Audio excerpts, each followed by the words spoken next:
بسم اللہ الرحمن الرحیم۔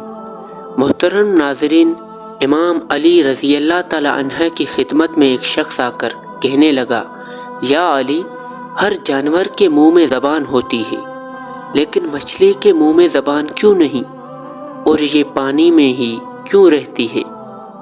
تو امام علی رضی اللہ تعالی عنہ نے فرمایا، اے شخص، یاد رکھنا، اللہ نے مچھلی کے منہ میں بھی زبان دی تھی اور اس کو یہ طاقت بخشی تھی کہ وہ خشکی پہ چل سکے، لیکن افسوس اس نے خود پر ہی ظلم کیا۔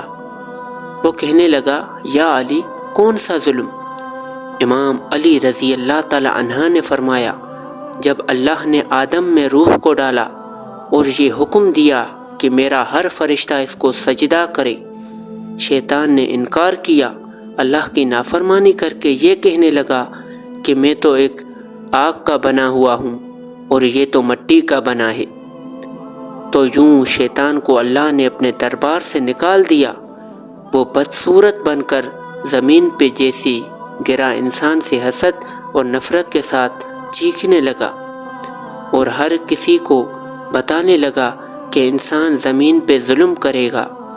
اے شخص، اس وقت مچھلیاں زمین پر بھی چلا کرتی تھی اور پانی میں بھی رہا کرتی تھی، اس کے منہ میں زبان بھی ہوا کرتی تھی۔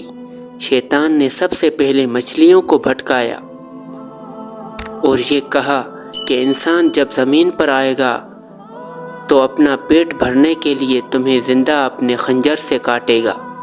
مچھلی نے جب یہ سنا تو وہ سمندر میں ہر ایک ابھی مخلوقات کو اس انسان کے خلاف کرنے لگی۔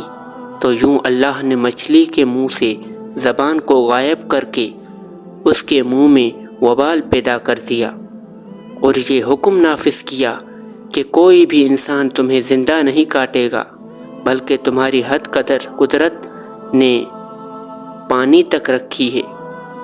تم جب پانی سے جدا ہوگی تو خود ہی تڑپ کر مرنے لگو گی۔